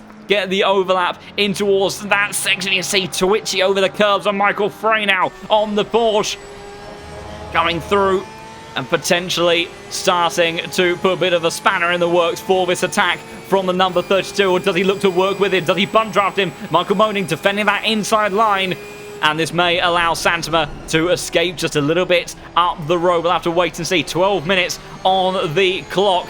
And we've also got the likes of Noah Reid a bit further up now. Drag race between himself and Luke Anderson. It looks like Luke Anderson in that Ferrari. Little bit of a straight line speed advantage, but it's very even down towards turn one. Sprout Esports Lamborghini sends one on the inside. Can he get the move done? Genesis Esports on the outside. Turns into the inside. Lamborghini, though, I think with that V10 power is going to get the torque and the grunt on the exit to get the move done. And Noah Reid sees himself up into P13. Meanwhile, the scrap for P16 still raging on. Santama, Moaning and Frey as they were just a few moments ago. This race has been absolute drama, chaos, everything you could want from a Pro Series race from start to finish in this one. Luke Anderson tried to return the attack onto Noah Reid but could not do so. So I have to wait and see if he can find an opportunity at another stage.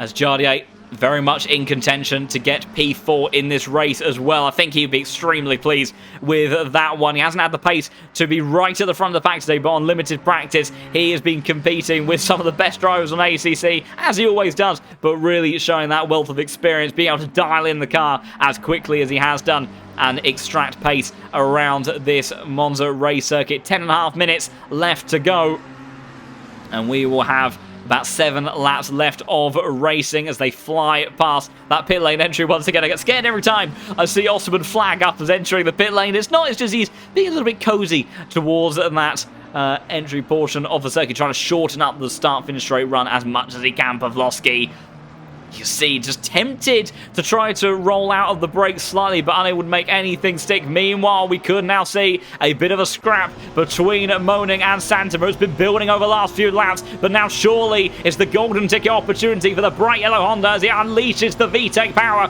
towards turn one. They go gaining in the slipstream all the time towards the outside line. The number 32 car will be sent, and how confident does Michael Moaning feel under brakes? Surely the McLaren has the advantage here. In towards the second apex space. It's just about giving a little bit of contact, though, scrapping away as Michael Frey has a fantastic view of these two. But in towards the second chicane they go now. Drag race, Honda versus McLaren. The McLaren, though, it's quick and it's on the shorter line. In towards the second chicane they go. Moaning trying to maintain that inside line. In towards the second chicane. I think he's got enough of an overlap. And Santama trying to go for the over and under, the Ricciardo-esque move. Almost gets done by Michael Frey, who's trying to go around the outside. That was ambitious, but in the end, unable to pull it off, and it compromises Santama on the exit for chicane. So Michael Moaning gets himself up into P16, and I imagine that's going to be one that puts a lot of smiles on the faces of those supporting him in the chat at the moment. Great move from the bright yellow Honda. We'll also check in and see if we've had any more penalties dished out. We have had a 15-second time penalty for the number 10 car, and that car belongs to someone that is not in the server anymore, from what I can tell. Warning for a couple of other cars. 5 seconds for the number 22 as they barrel on down towards turn 1 again. And Jardier looking pretty handy on this occasion. Maybe an opportunity on the 28th lap of this race. Is someone down the inside? Is he going to be brave under brakes? He's showing his nose, but Osterman just about able to brake late enough to fend off an opportunity. Oh, contact between Jardier, Osterman, I think. Pavlovsky, was he responsible for that one? And Karekas, who's been having a quiet one, as someone said earlier, all of a sudden finds himself amongst amongst other cars, gaining 2 positions, potentially even 3 in the process. Osman managed to keep on going, recovered fairly quickly. Pawlowski, is he backing out this one? He is. So Pawlowski, I think, got it all wrong in the chicane. Jardier drops to P6, and Korekas sneaks his way up to P5 amongst all the chaos. Tiskovic getting involved in this one as well, and drama in the closing stages of this race as Jardier was just looking to find an opportunity. And we'll go on board with Pawlowski. I think just a little bit of a miscalculation in the braking zone by the looks of it. Also, just as other stewarding updates, we've had a 5-second penalty as well for the likes of Niels Niox in the serving. You see, there's Jardier trying to go up the inside. Pawlowski closing the distance, and in the second phase of the corner, just carries a little bit too much speed, misjudges, and you see, sends his teammate almost fully around. Osman manages to just about gather it all up, but Jardier losing a chunk more time, but Pawlowski very respectful in that, and then backing out that one and allowing Jardier and, of course, Korekas, who capitalised on all of that, to go back through. Meanwhile, it's kicking off between the likes of McCoskey and Michael Frey. McCoskey towards the outside in the 296. We've seen bravery around this part of the circuit before. Doesn't come off this time around. Contact almost into the gravel, but he holds on firmly, and it could be a bit more contact again. But there isn't, that the 296 uses all of that cornering capability to make the move stick. And Luke Whitehead fighting. He's a warrior, is the championship leader. He'll still be the championship leader after today, and he fights his way past Michael Frey amongst all of the scrapping there. Lewis Roters getting involved in these fights as well. In the closing stages, this race has just been absolute chaos from start to finish, and whilst it has kept me on the edge of my seat, and I think the voice on the edge of breaking point, in more ways than one, that it is the way that we love it here in the Pro Series. Iamolo applying the pressure to Harley Chamberlain now, who gained so many positions in the early phases of this race. They had a penalty that saw him drop back down the order, and he could drop another position because of Loche Academy driver of Iamolo looking to move his way up the inside in towards 25th place. It may only be for 25th place, but it just goes to show once again, doesn't matter where you are in this field, where you are in the race, that you will continue to have fantastic race, and that is the wonderful world of LFM, as Luke Whitehead continuing to do everything he can to fight against those cars around him. McCoskey has now dispatched of Whitehead, clearly a bit of time lost amongst his cars. Contact Lewis Roters and Michael Frey, almost a Porsche going around, manages to keep it together for now. Harley Chamberlain fighting his way back on Iamolo, but I think Iamolo with the better braking capability on board that Lamborghini does maintain position, and Lewis Roters applying the pressure to Michael Frey now at the front of the pack. Tauscher, Van der Velde and Boothby as they were, and it looks like that they will be looking to finish that way unless there are any dramas in the closing moments. We don't have any penalties for those at that end of the grid, although disappointment, I have to say, and I'm sure this is going to be a world of pain. Much like that for Michael Frey. Somehow he gathers it together. Oh my goodness, I thought there was going to be more contact. Who's that coming through? It's De Campo, the Italian on home soil, trying to side his way through the chaos and getting a couple of positions in the process. Can't do it just yet. What about Pawlowski onto Jardier? I'm sure there'll be a little bit of bitterness from all of that. He's got to be careful of his teammate. Tiskovic just behind as well. De Campo still on board the rear diffuser of the car in front. And we fly on down towards turn one once again. Just a handful of laps left to go, and Lewis Roters, I think, may be about to make the move onto Michael Frey. Straight line speed obviously in favour for the ITV Racing McLaren as they head on down. De Campo may even start to get a little bit involved in this as well. Nothing that Frey can do. How brave is De Campo on the brakes towards turn one? Frey's pretty brave himself towards the inside line. Chaos between the pair, a little bit of contact. Is it all fair and games? Little bit into the gravel for the Porsche, and that does allow the 296 to get the move on the exit potentially, and around the outside the number 8 car will go, but I'm not sure he's got enough momentum or the straight line speed in order to get the move done. It's all going to come down to battle of the brakes once more. Into the very anti-outer chicane that they go. Lewis Roters clear of these two. Frey brave around the outside, but he's too brave. He gets it all wrong. De Campo into the gravel once more, sandwiched between the Vietschorker and who was that? That was another one. That was Fideli making their way through as well. They're now side by side towards the first Lesmo.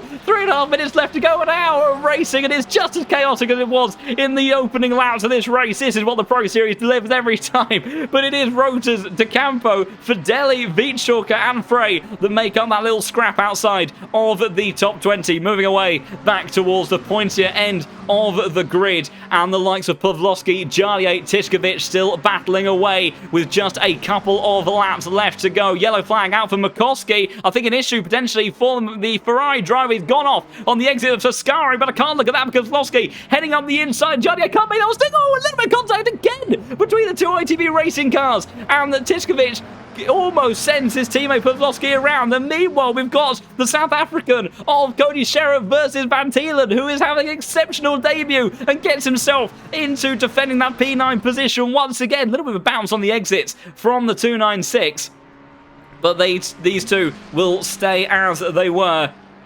And my goodness, whilst it's all calmed down at the front of the field, it is not calm by any stretch of the imagination in the mid-pack, at the tail end of the order. And this is what I mean. If you love the world of racing, if you love what you're seeing and fancy getting involved in action like this, trust me, I will be giving you all the details on how to get involved in this when we get to the end of this one. But I don't think these guys are going to give me the time of day to go through that just yet, because these battles continuing all the way to the very end. Crucially, in terms of the championship situation today, Luke Whitehead did have the opportunity to close it out with a round to go, but that contact, that snooker ball cannon effect between Gronewald and McCormack saw those hopes sent into disarray. And George Boothby doing enough, not what he would have wanted to deliver after that pole position, but doing enough right now to take it to the finale at next week's round, as Tauscher is coming through.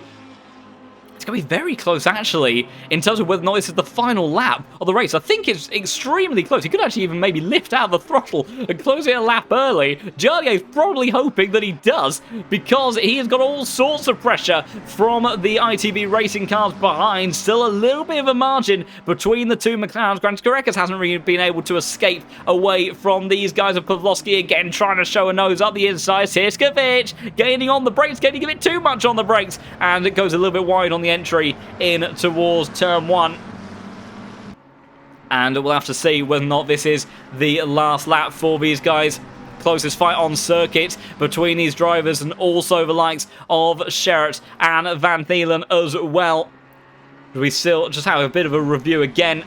Big winners today. Michael Moning in that number 32 Honda, 10 positions gained for him, joint with Anderson for biggest gainers on the grid. But I think, unfortunately, Moning, with that 5-second penalty at the end of this race, is very likely to drop a few positions as a result. So I imagine there'll be some disappointment. We'll see where the fan favourite drops by the end of this one, once we get the official results through. It's been a busy day in the stewards box.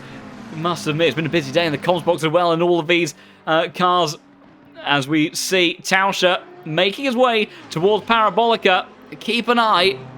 I think we will just about... Will we have one more lap after this? The number 19 car, I'm not sure we will. As he comes out of the final corner, I think this is going to be it. So Michi Tauscher, after getting the lead at the very start of the race, wins here around number 11 at Monza, flashes the lights in delight. A brilliant drive from him. Van der Velde takes P2, Boothby takes P3, and sees the championship fight go to the end. Osterman P4, Korekes P5 as he gained on all the chaos. Jarlier, Pawlowski, they will stay 6th and 7th as they close out that one. Tiskovic unable to gain in the end. What about Van Thielen and Cody Sherritt? They were scrapping all the way to the end in the closing stages of the race and heading towards the line. It will be the McLaren driver. Fantastic debut from him in the number 20 car. The likes of Luke Addison, who's been one of the biggest movers on the grid, has continued to apply the pressure to Noah Reeder, but will be unable to gain any further positions. And P14, it looks like it will be for him, but we will wait and see if there are any more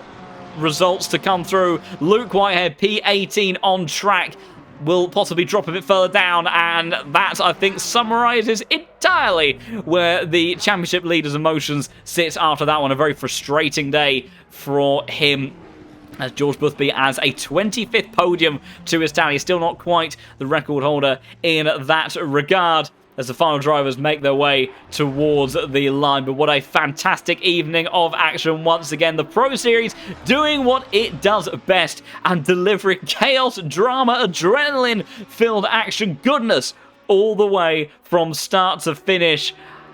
And we can just about, I think, start to take a breather and begin to relax, and also begin to take in what we have to come going into next week's season finale. Whitehead and Boothby down to the wire. Not exactly the results that George Boothby would have wanted from today, but enough with Whitehead's misfortune in order to see if he can try to put it in towards P1 at the top of the standings at the very dire moments. Also, a big thank you for all of the kind words in the chat as well.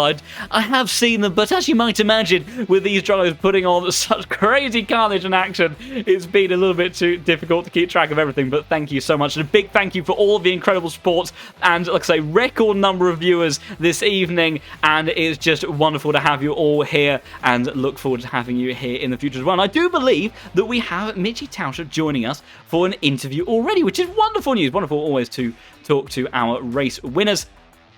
And we will get him in for just a moment and talk to a man that had a tricky time at the front of the field, but once he took that first place position, he did not look back. Mitchy Tauscher, an incredible result from you today. How are you feeling after that one? I'm feeling great. It's like is it my fourth race of Pro Series, I think. It's only only been a handful from you. Yeah, we haven't had you all too often, but I feel like whenever we had, it's certainly been fireworks in the field. It's safe to say it's that. It's certainly been my best one. It was great from the beginning to the end. Only did like one mistake when I braked myself into turn 1, but apart from that, pace was great, car felt great. Yeah, so I'm super happy. I can imagine you are, and a very, very tricky one, especially for that first stint. You were just, you constantly had that McLaren and BMW filling your mirrors time and time again. What was it like inside the cockpit of that Lamborghini? Because, we know that this circuit is one where to be really quick around here, you have to attack every single lap. Ascari chicane, I think, especially, is one where you can really, you're risking constantly when you go through there. What was it like from your perspective with that pressure from behind? It was tough. Because the BMW and McLarens are pretty quick on the straight. Even though I was running 0 wings, I couldn't go any faster on the straights. But they caught up every time, and the last corner was so quick as well. I don't know what I'm doing wrong there, but they always caught up in the final corner. So I had to make sure I really nailed Ascari, because I gained every single lap in Ascari. Yeah, I think that was key. Surviving sector 2, nail your braking points for the 2 chicanes, and then jump over the curves in Ascari. It's always feel like when we go for the onboards there, it's a bit of a hope and a prayer as to whereabouts you're going to end up on the exit of that sequence. Yeah, I was spraying every lap. I could imagine. The car didn't move; like it just drove over the curb. So what you're telling me is all nice and easy days in that Lamborghini then.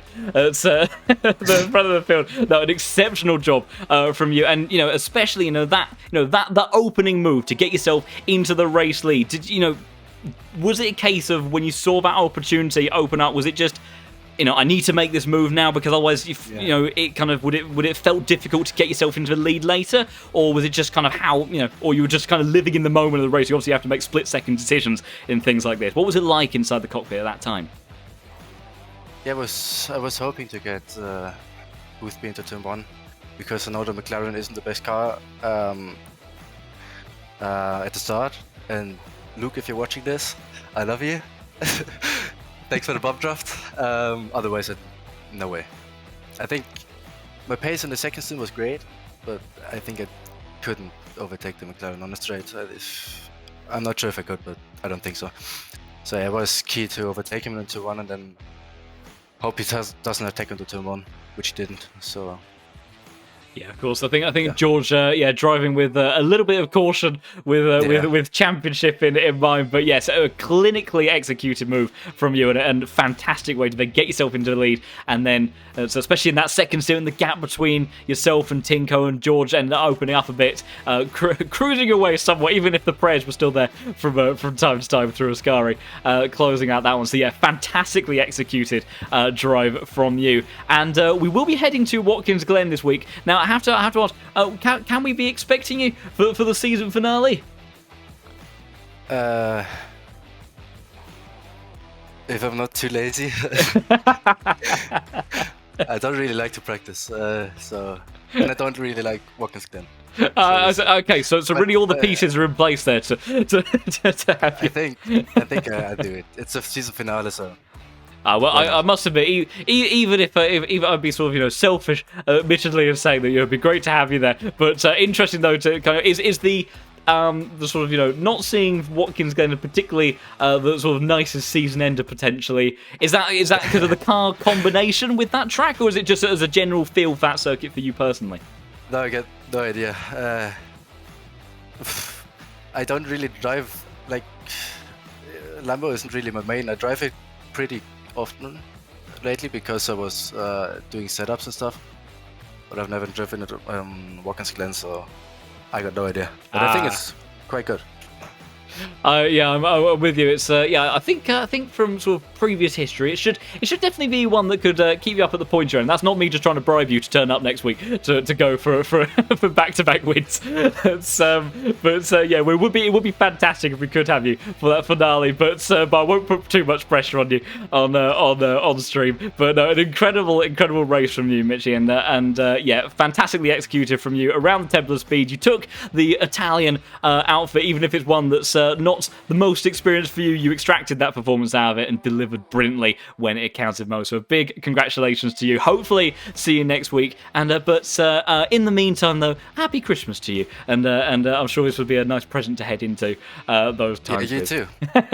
Thank you very much, Mitchie, and thank you for joining for an interview as well. Great to talk to you. Yeah, no worries.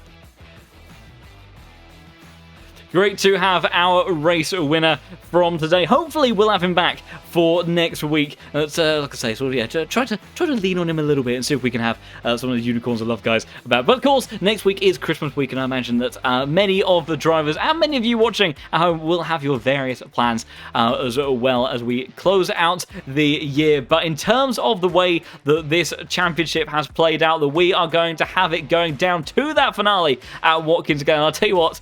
90 minutes of action at Watkins Glen could be absolute madness and chaos because you have that deadly chicane. You talk about the lottery at the Ascari chicane.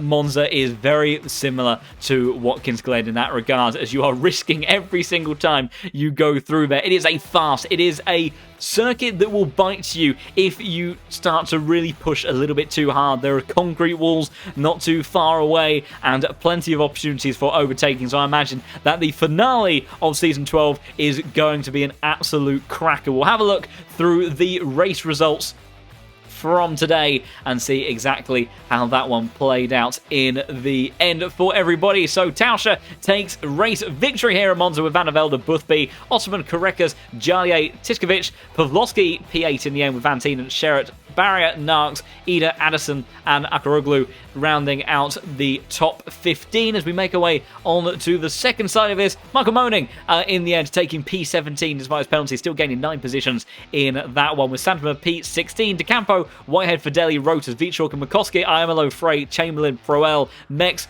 Wong and Vassner rounding out the top 30, although with Wong, Vassner, your first two DNS with McCormack and Gronewold after that very dramatic moment that's really put pay to Luke Whitehead's ability to close out the championship today at Monza with that incident towards the first chicane. Fireworks were always bound to kick off around here, and I'm sure they're going to do exactly that next week. And if you have enjoyed all of the chaos, drama and adrenaline action that we have had this evening, then do consider giving the channel a follow. Once again, a big thank you and a warm welcome to all of those that joined us this evening. We had record-breaking numbers, and what a way to look to round out the year. And I tell you what, be back for next week, because we have two titans, both teammates as well, for that extra bit of spice in the drama, taking it to the wire for the 12th season of the Case King Pro Series. Big prizes on the line and a lot of stuff to get your teeth into. So do give the channel a follow, and would like to have you here for the finale of the season and pull that one together. But if you have enjoyed this and you fancy getting involved in some of the racing yourself, then do head over to the lowfuelmotorsport.com website. You can get yourself a license, move your way up through the ranks, and you can start competing for some of those fantastic prizes. Race against those wonderful people that you saw on screen as well, and you can compete in the likes of the Pro Series, the daily racing course in the world of LFM. We also have the likes of endurance going on, and we have those extra bits of pieces as well, that if ACC isn't quite the world for you, that R Factor 2 is on the LFM platform, and original AC Assetto Corsa 1 is currently in its alpha stage, and we need your help to continue pushing forward the development through that and get that one rolled out to the LFM platform in fully, because it has been fantastic, so much support and so much joy, especially I think all the multi-class Nordschleife action there if you really want some chaos added in to the closing stages of your year in the world of sim racing. So